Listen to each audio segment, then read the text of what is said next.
kasing ganda ng mga misis na nanonood sa atin dyan. Oo nga. Beautiful. At patapos na rin ang unang linggo ng Marso, ha? O, Ang diba? bilis. Super bilis. Paano nangyari yun? Nahilo ako. Biglaan Pag ganun ka lang. yung hilo ko. Ganun talaga. Pag ganon. Pero yung mga mommies dyan na baka tapos na rin ang exam week ng mga anak ninyo, don't forget to treat them for a job well done. That's right. At syempre, dapat i-treat din nila tayong mga nagtulong mag-review sa kanila. Yes! Correct. Tama. Oo nga, tama mga misis. Dapat magpa-pamper din kayo para sa mga job well done na ginawa ninyo. Pero Yes. syempre, bago naman matapos ang ating linggo, makibanding muna kayo sa amin. Dahil mas masaya dito sa happy place ng Happy Wife, Happy Life! Happy si wifey, happy si mommy, ang kids at baby, pati si hubby. Oh, happy place every day. Happy wife, ang saya-saya. Happy life, ang saya-saya. Happy, happy, happy, a happy morning to you. Kadalasan yung mga nanay na may mga anak na lalaki at lalo na pag nagbibinata, nahihilig talaga sila sa basketball. Wala naman masama doon, kaya lang, minsan ang nagiging problema is kung anong ipapakain pagkatapos ng ensayo o kaya pagkatapos maglaro ng basketball. Etong si Mami Divine, ayan, ang mga problema. Ako po si Divina Gracia Azur, 38 years old from Valenzuela City. May dalawa po akong anak, isang lalaki at isang babae. Ang panganay kong si Dane ay talagang mahilig sa basketball, lalo na't katabi lang ng bahay namin ang basketball court. Dahil aktibo si Dane, laging gutom pagkatapos ng laro. Pag naghahanap siya ng merienda, tinapay lang ang binibigay ko. Hindi raw nakakabusog eh. Wala naman kasi akong alam na ihanda na mabigat sa tiyan na hindi matrabaho. Kasi kung gusto niyo ng meriendang nakakabusog, tingin ko naman matagal i-prepare. Dahil basketball player ang pinag-uusapan, naku naman, kabisado ko na yata kung paano sila kumain. Kaya naman pinuntahan ko si Mommy Divine para matulungan ko siya sa kung anong pwede niyang ihain para sa kanyang anak. Hi, Mommy! Hello, Miss Danica. Hi! Ito po si Dane. Dane, ganito maglaro ka muna ng basketball. Pagbalik mo sigurado, meron kang masarap na merienda. Okay po. Sige, bye! Mami, ready ka na? Sige, tara, sobrang dali lang itong iluluto ko. Sige, ito na yung ating iluluto. Gagawa tayo ng sopas with garlic chicken. So, ito yung mga ingredients natin. Elbow macaroni, tubig, sibuyas, evaporated milk, carrots, oil, chicken, garlic, asin, sayote, at chicken cubes. Let's start! Okay, so lalagay lang natin yung ating mantika. At igigisa na natin yung ating sibuyas. Ito ngayon lalagay na natin yung ating bawang. So madali lang yan, gisa-gisa lang tayo. Ngayon, yung chicken pala natin, minarinate ko na to. So ang nilagay ko dito, asin at saka bawang. Okay? So i-marinate mo lang yan siguro ng mga 30 minutes. Bakit natin ginagawa yun? Para matanggal yung lansa ng manok and at the same time, para din lumasa na rin siya. Tapos ilalagay na natin yung na-marinate natin na manok. So lulutuin lang natin yan. Ayan. Mami, alam mo, maganda dito sa recipe natin is kompleto na siya. So meron tayo yung pasta, yung elbow macaroni, yan ang panggagalingan ng ating carbohydrates, which is kailangan ng mga basketballista. Diba? Kaya mahilig sila sa kanin. Pag walang ganyan, kukulangan sila ng energy. May gulay na rin tayong kasama. And syempre, itong chicken, kailangan nila yan para mapagkukuhanan ng protina. So, pag medyo nag-brown na yung ating chicken, pwede na tayo maglagay ng ating Knorr chicken cube upang mas mapasarap ang ating lutuin. At ilalagay na natin yung ating tubig.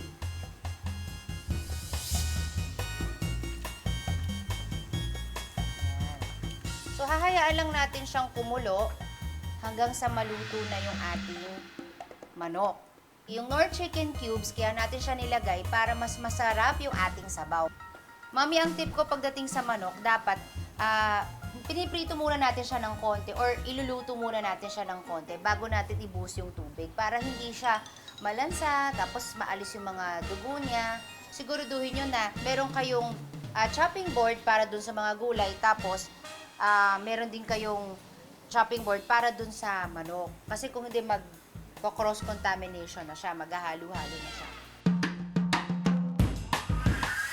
Okay, lalagay na natin yung ating carrots. Ang ginawa ko, Mami, sinigurado kong luto na yung chicken. Kasi gusto ko sandali lang iluto yung gulay. So, hayaan lang natin maluto yan. Siguro mga 2 minutes. Pag luto na, lalagay na natin yung ating evaporated milk. So, evap. Pangpasarap yan. Pangpa-creamy ng ating sabaw. Yan, sigurado ko magugustuhan to ni Dane. Okay? So, ayan na. Ito na, Mami, ang ating sopas with garlic chicken.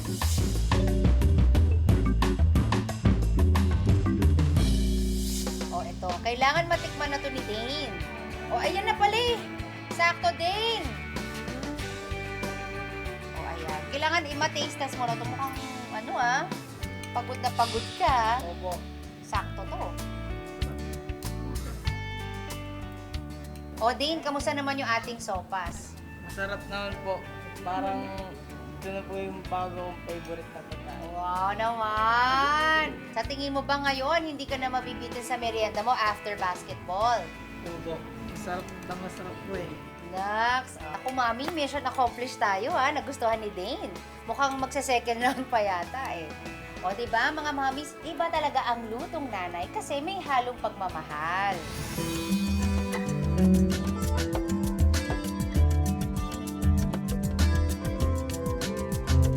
Hanggang sa muli mga mommies, marami pa ako ituturo sa inyong mga recipes. Happy morning! Ako po si Nanay Jane ng Happy Nanay ng Antipolo City. Happy, happy, happy, a happy morning to you.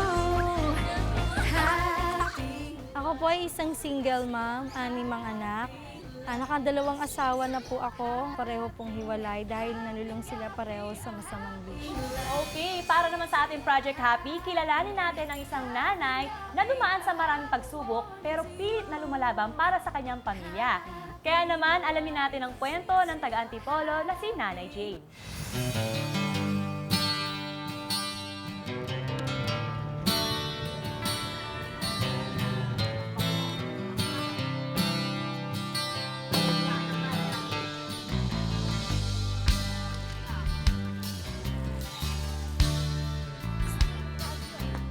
Happy morning! Ako po si Nanay Jane ng Happy Nanay ng Antipolo City.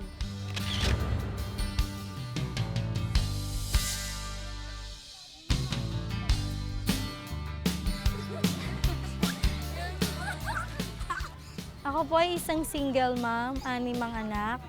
Nakadalawang asawa na po ako, pareho pong hiwalay dahil nalulong sila pareho sa masamang bisyo. Yung pagiging single mom ko po, although mahirap kasi madami sila, talagang ginagawan ko po talaga ng paraan para mabuhay sila. Napakahirap po ng buhay ko. Dahil sa dami po ng mga anak ko, kailangan kong kumayod araw-araw, pangtusto sa pangbaon-baon nila, pangkain, at sa mga iba pa pong pangangailangan sa school. Napakahirap po. Pilit ko lang po talagang kinakaya at nagsisikap para mabuhay sila. Dati po meron po akong sari-sari store. Kaya lang po, dahil po sa hirap ng buhay, mag-isa lang ako, doon ko po kinukuha yung pambaon-baon ng mga anak ko. Kaya natatangay po pati puhunan. Hindi po siya naibabalik. Ito po yung dati kong tindahan. Dati po puno po siya. Ngayon wala na pong laman.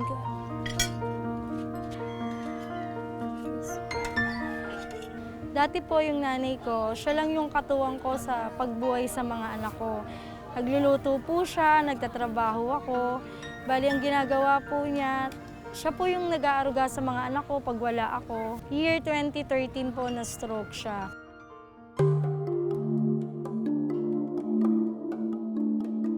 Bukod po sa pangangailangan ng mga anak ko, nung nagkasakit yung mama ko, iniisip ko pa po kung saan ako kukuha ng pambiling gamot kasi kailangan po niya dahil maintenance yun. Dahil stroke patient po siya. Sa kabila po ng paghihirap ko at sa kabila ng aking pag-iisa, naiisip ko pa rin po, kailangan kong bumangon, kailangan kong mabuhay para sa mga anak ko, para sa pamilya ko at para sa magulang ko. Paggising ko po sa umaga, hinahanda ko na po yung gagamitin ko sa pagluluto. Habang nagluluto po ako, gigisingin ko na po yung mga anak ko para sa pagpasok. Sabay ko pong ginagawa yon, luto, tapos asikaso sa mga bata. Pagkapasok po nila, natapos na rin ako sa pagluluto, magbabalot na po ako niyan ng niluto ko para po ilako sa palengke. Ito na po yung niluto kong pininyahang manok, ilalako ko na po siya sa palengke.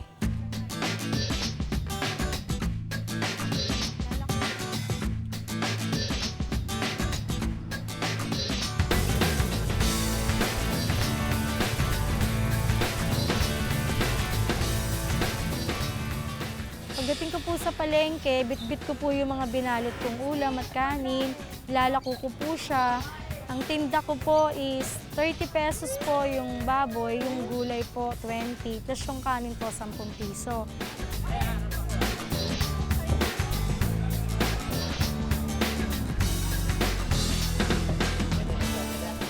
Sipag niya, maaga yan, nagigising alas 3 kung minsan.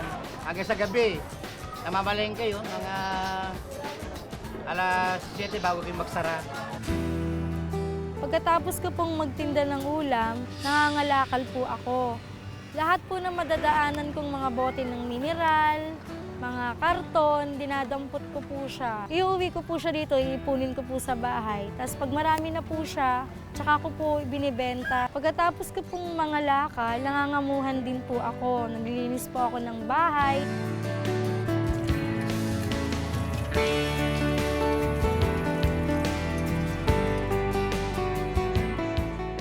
Pagkagaling ko po sa palengke at hindi naubos yung aking ulam, sinusubukan ko pong ilako siya sa aking mga kapitbahay. Sa lahat po ng ginagawa ko, sa pagkukuratsa ko sa araw-araw, kahit anong hirap po, tinitiis ko po yan, binubuhos ko po yung aking lakas para sa mga anak ko. Sila po yung inspirasyon ko dahil mahal na mahal ko po sila eh. Sa lahat ng pagsusumikap ni Nanay Jane para buhayin ang kanyang pamilya, nais din ipadama ng kanyang mga anak ang kanilang pagmamahal sa ina sa pamamagitan ng isang sorpresa. Gusto ko pong surprisahin si Mama dahil po alam po naming nahihirapan na siya. So kailangan parang gusto rin po namin siyang pasayahin. Tapos siyempre kinausap ko po yung mga kapatid ko na para mapasaya namin si Mama. Gusto ko rin pong i-outing si Mama kasi di na rin po kami nakakalabas. So alam naman po namin kapos rin po kami sa pangangailangan. So sana po makapag-banding po kaming magkakapamilya. Umpisa na ng paghahanda sa sorpresa para kay Nanay Jane. Una nga, ang dating walang laman na tindahan, pupunuin ulit ng paninda sa tulong ng Happy Wife, Happy Life. At si Kuya, meron pang isang nakakaaliw na surprise. Magaling naman po ako mag-rap, kaya po gumawa po ako ng rap kay Mama para po mapasaya siya.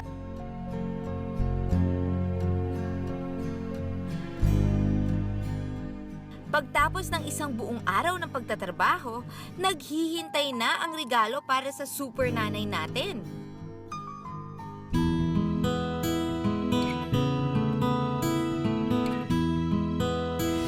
Dahil matagal nang hindi nakakapag-bonding ang pamilya ni Nanay Jane, dinala naman namin sila sa Star City para sa isang exciting na family adventure.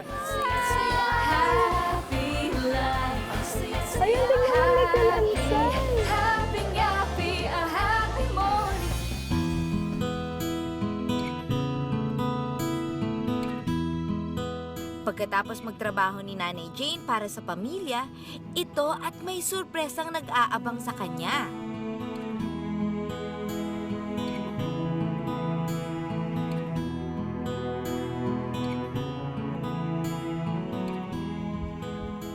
Mama!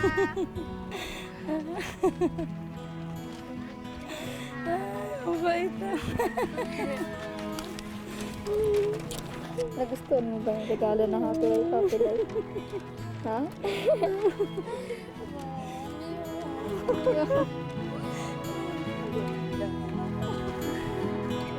Ha? Iwanan mo na ako.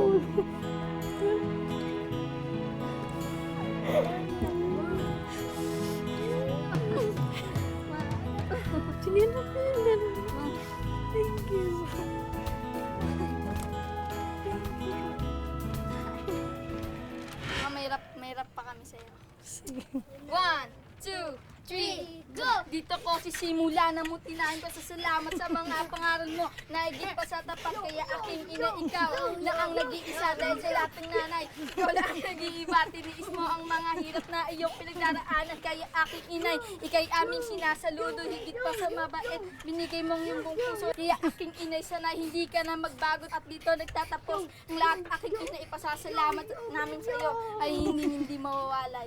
Yo! Yo! Salamat sa sari-sari store. May puhunan na naman ako. Tsaka may pagkukunan na naman ako ng mga pambaon ng ano ko. Tsaka pambiling gamot ni mama.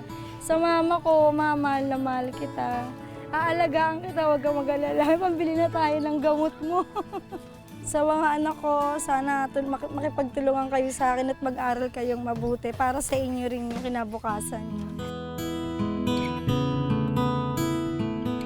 Pagkatapos ng masayang sorpresa sa bahay, isang check-up naman sa doktor ang handog namin para kay Nanay Bernarda. Matagal na pong hindi nakakapagpa-check up si mama since last year pa. Ngayon, nandito na po kami para mapa-check up po siya. Salamat po.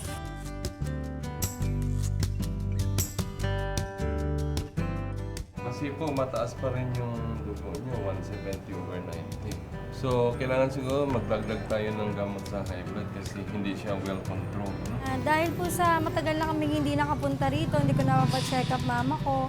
Nalaman ko po na tumataas na naman yung dugo niya. May possibility na ma-stroke siya uli. Kailangan daw po, sabi ni Dr. Magat, na bumalik kami dito tuwing may follow-up check-up. Dahil matagal nang hindi nakakapag-bonding ang pamilya ni Nanay Jane, isang masarap na hapunan ang kanilang pinagsaluhan.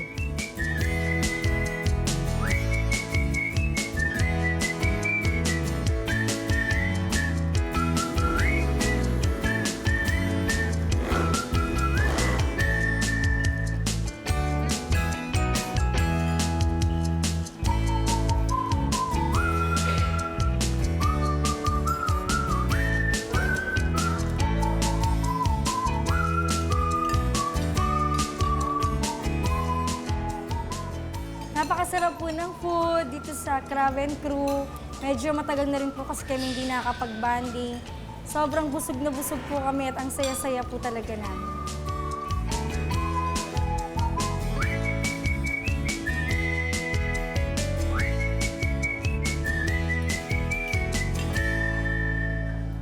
Pagkatapos ng chibugan, dinala naman namin sila sa Star City para sa isang exciting na family adventure.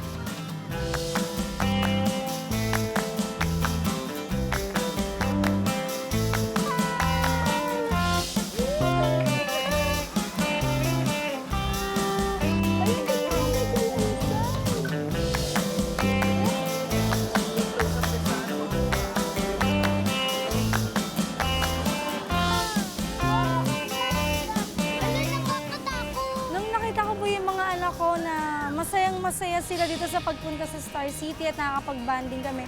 Sobrang kaligayahan na po sa akin noon kasi hindi po namin ginagawa to eh. First time po nilang pumunta dito. Ako rin po, first time ko rin. Kumbaga enjoy sila. Tuwan-tuwa po talaga ako. Sa totoo lang po, hanggang ngayon po, para lang ako nakalutang.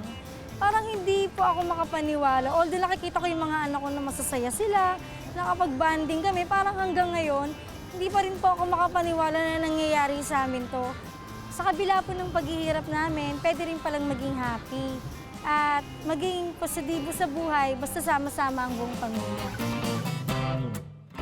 Ayan, happy wife, happy Mami life. Jane, para sa iyo yan. Wow. Ikaw talagang kumakatawan sa Oh, isang may name happy mo pa. wife. And Dahil sa iyong kahanga-hangang gawain bilang ina, binibigyan ka ng parangal ng Happy Wife, Happy Life, Miss Mary Jane Zapata. Saludo kami sa iyong kasipagan, tiyaga, at buong pusong pagmamahal sa iyong pamilya at kapwa. Thank you.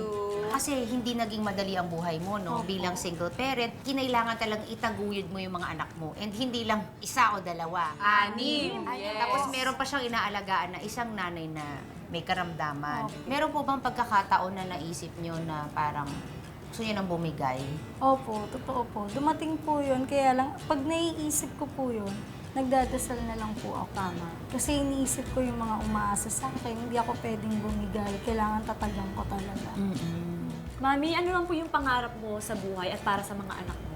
Ay, sa akin po, pangarap ko makapagtapos sila ng pag-aaral. Siyempre. Kasi yun nga, sabi ko nga sa kanila, gagawin ko lahat. Kahit mahirap, kakayanin ko makapag-aral lang sila at makapagtapos. Wow. Kaya yung mga anak ni Mommy, syempre nanonood sila. Pagbutihin niyo yung pag-aaral ninyo kasi talagang lahat ginagawa ni nanay ninyo para mataguyod kayo. Napaka-bless nyo at siya ang nanay ninyo. Correct. Thank you, Mami Jane. And I'm sure flowers. maraming natutunan na naman yung mga course, ibang mga ayan. mommies dyan. Ayan, mga misis, sa Monday, umpisa na po ng happy summer natin. At yes, nako, marami pa tayong gagawin ngayong summer para sa mga mommies at sa mga bagets natin. Kaya abangan ninyo ang unang hirit namin sa tag-init. At sa mga misis na nasa abroad, mag-message lamang po kayo sa aming Twitter, Facebook, at Instagram. Hanggang sa Lunes, mga misis, remember, mas happy talaga ang morning pag tayo ang magkakabonding. Ito ang ultimate happy place ng Happy Wife, Happy Life! Mga misis, sa panahon na puro mga gadgets o kaya mga tablets ang inaasikaso ng ating mga anak, kailangan naman makaisip tayo ng paraan para mas maging fun and interactive ang mga activities nila. Siyempre, kailangan kasama kayo. Maganda po tong exercise na to kasi natututo po yung mga bata na maging creative. Ayan, Mama Lu, sobrang thank you dahil pinaunlakan mo kami sa aming di ba? Grabe, napansin ko lang, sobrang dami mong mga awards. Well, everything, I guess, everything started from my husband. Siya talaga yung nag-ano sa yung sumama sa gym. He taught me how to swim, how to run. Then after that, parang naging lifestyle ko siya. Became a passion. Sabi ko, gusto ko to.